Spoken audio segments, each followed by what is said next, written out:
idea of being beside the sea, the sound of the sea.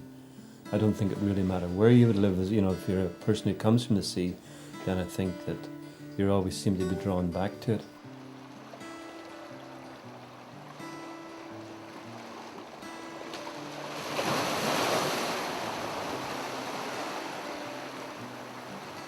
One thing about the sea is it's a terminus, it's a terminal. The train doesn't go any further, and the buses don't go any further, and the cars don't go any further, and once you're at the coast you stop. And the territories to find out with this natural element, which is both your friend and a very, very dangerous element as well. Looking out towards the horizon, I think, always gives a sense of you could fall off the edge of the world.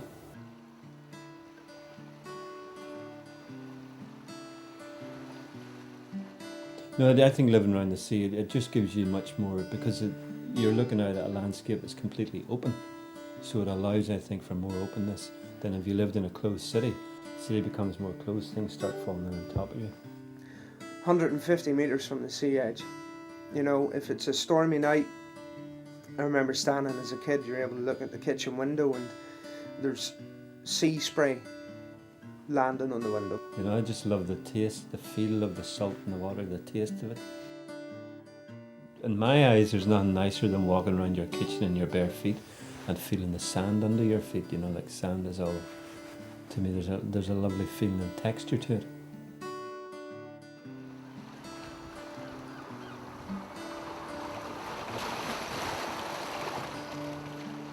Because when you're out at sea, it's very hard to judge exactly where you are.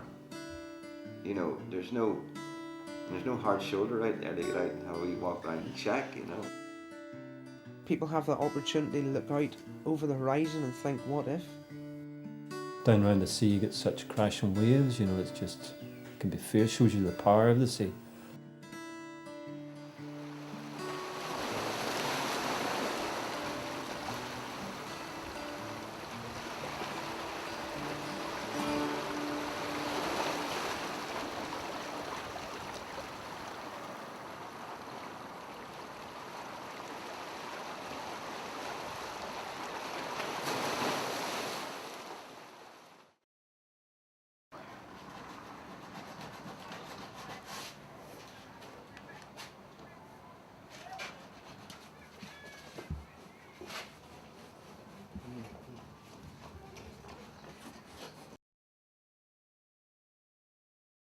But going out in a boat and fishing, it's a different life altogether. It's a beautiful, you know. I mean, there's some rough weather, some rough days. The sea, it can, on one moment, can rise so, you know, so rough, yeah. And lives can be lost. So I mean, there's no question that I respect the sea very much indeed.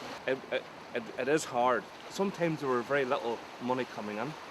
There were very, very little money coming in, and that was the only one that you could turn to, was the sea, going out fishing. It was a very hard existence, very hard. These fishermen had great faith in God. In fact, they were all saved.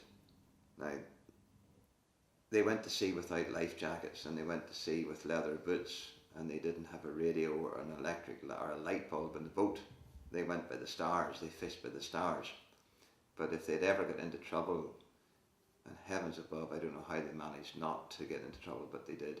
They managed, but they knew they would meet their maker. They had no fear, because they were all what's known as God-fearing fishermen, which is a slight contrast to the younger generation today of fishermen. But no, thanks be to God, none of the fishermen were ever drowned or lost. There were very few fatalities. They didn't risk their lives because there was plenty of fishing. Today you would have go the extra yard to try to pay the payments off in the boat. These boats that they had were handed down from family to family, and there weren't big heavy payments to be made in the boats. They only their fuel bill, they didn't. In those days there was no insurance. None of the boats were insured. None of the boats, they were painted if they really needed painted, and the engine oil was changed if it really needed changed, and if things were never replaced, they were always repaired. And these fishermen were the mothers of invention. They were talented men. They could fix anything at sea. I remember a core plug blew out of an engine once and they stuck a penny in it. An old penny was exactly the same size as a core plug in a Ford engine, and that got them home.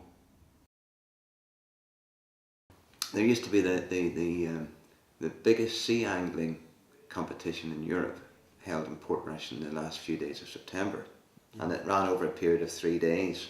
It was called the Coastal Sea Angling, and people came from all over the world, from America, Canada, European countries, to fish, and it was unbelievable what fish were caught and the variation of the fish.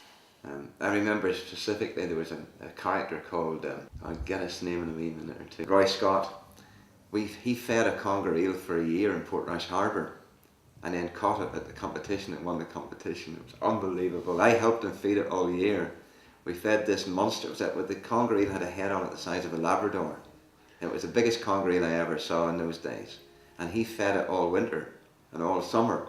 And then come September, whenever it was time for the competition, he knew what it was, and he caught it and won the competition. And there was people from all over the world, and he won it.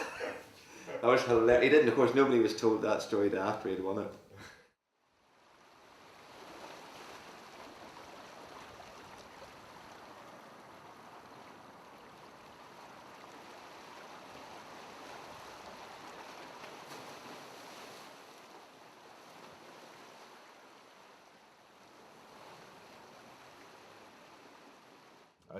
There's something meditative about sitting and looking at the sea. I think that's why so many people do it.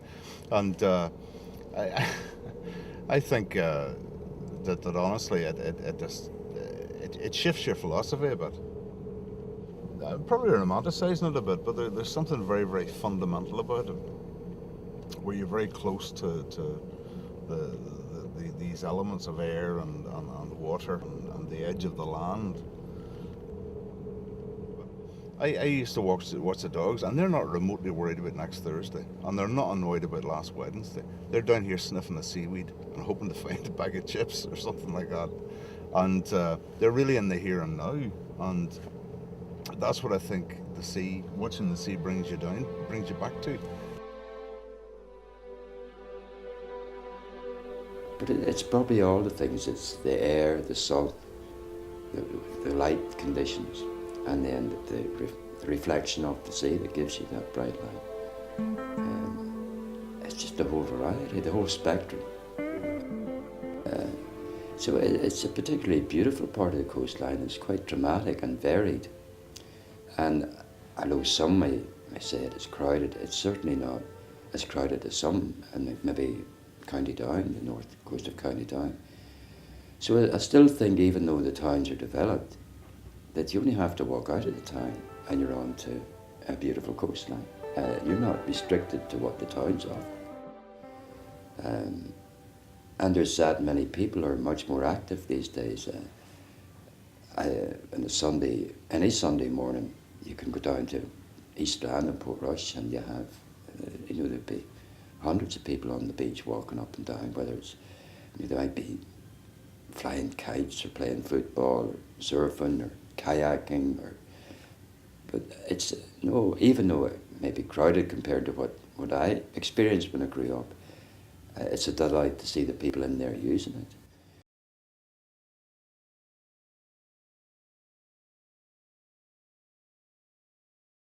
Passion from surfing comes from a long, long time ago, man. Being born on the coast, being able to open your bedroom window at a young age and just see the sea gives you something to do. I suppose guys who live inland don't have that opportunity, so they go on passion about football, rugby, all sorts of carry on like that. Well, for me it was the sea. It was sitting there, so use it. It just happened to be surfing was the thing that I chose to do on it, man. Just round in the corner here in a wee second, you'll just get uninterrupted view to the horizon. It's an unbeatable feeling. Anybody from the country who wakes up, or the towns who wake up in the morning and look straight into another person's window, they come down here and they look at the sea and they just, they feel relaxed. Their mind opens up. They begin to wonder, well, what's on the other side of that line of the horizon?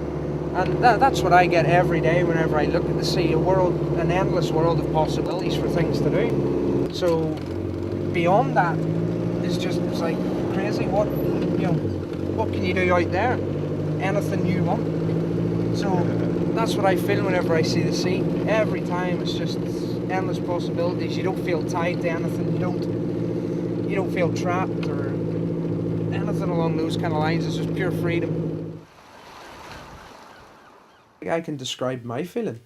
Yeah. It can be a completely different feeling for somebody else, and that's the magic about the water.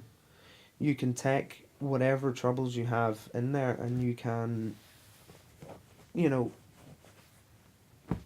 deal with them how you may. You know, you can either leave them on the shore, you can take them in and sort them out, do whatever, and or you can just go in there and have a fucking class time.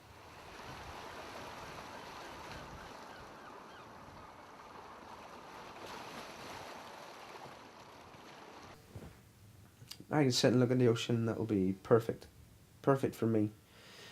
4 foot sets coming through and offshore winds. Nice and glassy. That's perfection for me. And 10 minutes later, the wind can come round on it and blow out. And it's not perfection for me. But I'm not going to turn around and suddenly hate the ocean for it. I'm just going to adapt to it. Change my mood, change my feeling, change my thoughts.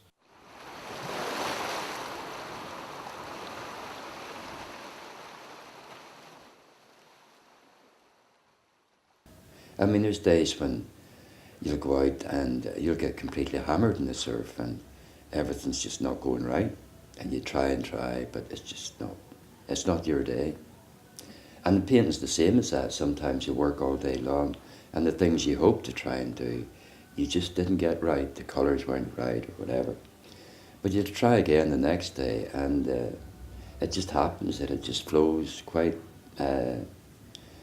freely with no problem at all, and you wonder what was keeping you the previous day. So I suppose that's the enjoyment of it, that when you work at it long enough, certain things get easier. Other things just are as hard as they ever were, but if you worked at it before and you got through the problem, you'll probably more than likely get through the same thing again. So. And it doesn't matter if you paddle left, right, whatever the hell, it's going to get you. And you'll dive and you'll just feel this thing land on your back. The board gets ripped out of your arms, you get worked about, you just get minced. But somewhere through that whole experience, I actually managed to draw from it a little bit of happiness. I'll be, getting pulled 4 different directions below the water, but I'll probably have a smile on my face, probably a smile of insanity. But I feel privileged that this wave has travelled thousands of miles just to land in my head.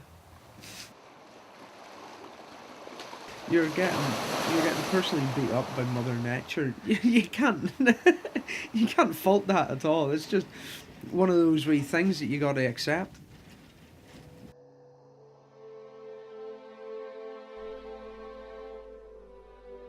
It creates maybe a more stability within your own thinking, gives you ideas of thinking.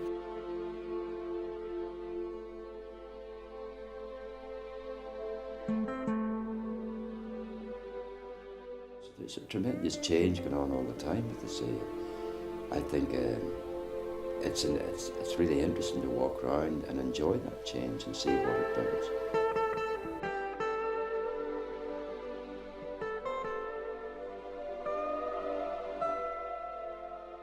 People always crave the coast. People who move inland always regret it. They always want back to the coast. People move out of the country to the coast and never miss the country. You know?